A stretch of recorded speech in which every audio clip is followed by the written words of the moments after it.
اعوذ باللہ من الشیطان الرجیم بسم اللہ الرحمن الرحیم۔ کلپ نمبر 10 آج ہم چلیں گے جو خارجی فرائض ہیں، خارجی شرائط نماز کی، ان پر گفتگو ہو رہی تھی اور تیسری شرط ہم پڑھ رہے تھے استقبال قبلہ۔ پچھلے کلپ میں آپ نے خانہ کعبہ اور قبلہ کی تعریف جو ہے وہ آپ نے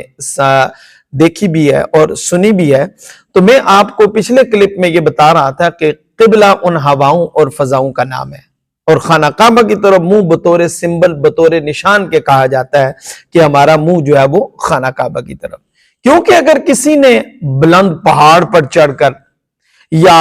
گہرے کنویں میں نماز پڑھی اور کعبہ کی جہت میں منہ کیا تو اس کی نماز ہو گئی، کیونکہ ان ہواؤں اور فضاؤں کی طرف جو ہے وہ ہم اپنا کیا کرتے ہیں، چہرہ کرتے ہیں۔ تو حالانکہ کعبہ کی عمارت کی طرف توجہ نہ ہوئی لیکن فضا کی طرف کی گئی، اس وجہ سے جو ہے نا وہ ان ہواؤں اور فضاؤں کی وجہ سے ہماری نماز کیا ہوگی، درست ہوگی۔ آگے یاد رکھیں کہ اگر کوئی شخص ایسی جگہ پر ہے کہ جہاں قبلہ کی شناخت نہ ہو، اسے نہیں پتا کہ قبلہ کس جانب ہے، میں کدھر منہ کر کے نماز پڑھوں، تو یاد رکھیں کہ وہاں کوئی ایسا مسلمان بھی نہیں ہے جو اس سے قبلہ کی جہت بتائے، سمت بتائے، نہ وہاں مسجد ہے جن کی محراب سے پتہ کیا جا سکے کہ قبلہ کس طرف ہے۔ چاند، سورج، ستارے نکلے ہوں یا نکلے ہوں مگر اس کو اتنا علم نہیں ہے کہ وہ ان سے معلوم کر سکے، تو یاد رکھیں کہ ایسے شخص کے لیے حکم ہے کہ تحری کرے۔ کیا مطلب؟ سوچ و بچار کرے اور سوچے، اور جدھر اس کا دل جمے کہ قبلہ ادھر ہے نا، ادھر منہ کر کے نماز پڑھ لے تو اس کے حق میں وہی قبلہ ہے، نماز جو ہے وہ ہو جائے گی، صاحب بارِ شریعت نے لکھا ہے۔ اس کے علاوہ یہ بھی یاد رکھیں کہ تحری، جو سوچ و بچار جو ہے وہ تحری کر کے قبلہ طے کر کے ایک بندے نے نماز پڑھ لی ہے،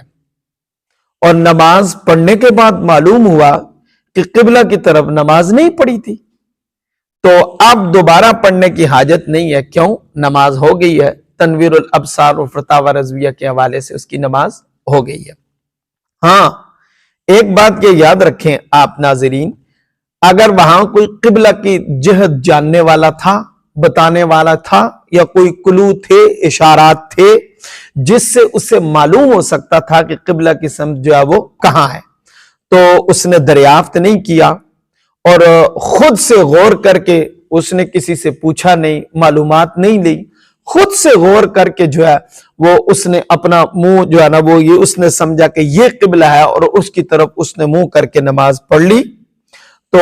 اگر تو بعد میں پتا چلا کہ واقعی یہی قبلہ تھا تو اس کی نماز ہو گئی، لیکن اگر اس سے بعد میں پتا چلا کہ یہ قبلہ کی سمت صحیح نہ تھی تو اس کی نماز نہیں ہوئی، کیونکہ اس کے پاس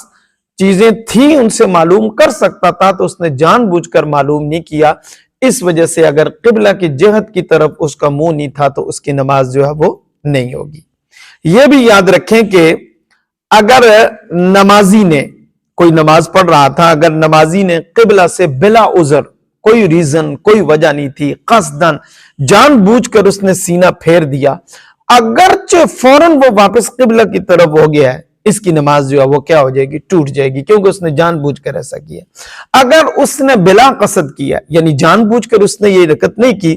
تو اس کا جو سینہ پھرا ہے تو اتنا پھرا ہے، سبحان اللہ سبحان اللہ سبحان اللہ، بقدر 3 تسبیح پڑھنے کے وقت کی مقدار میں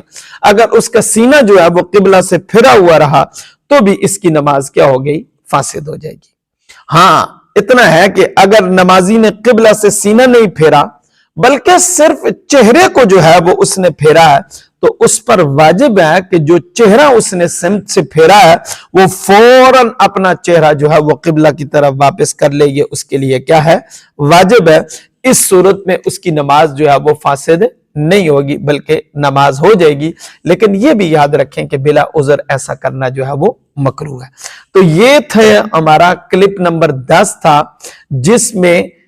جو ہے نا وہ آج ہماری جو خارج نماز کی شرائط ہے، تیسری استقبال قبلہ، وہ پوری ہو گئی ہے۔ انشاءاللہ کلپ نمبر 11 میں نماز کی جو چوتھی شرط ہے، نیت، اس کو لے کر حاضر ہوں گے۔ تب تک کے لیے اللہ حافظ، السلام علیکم۔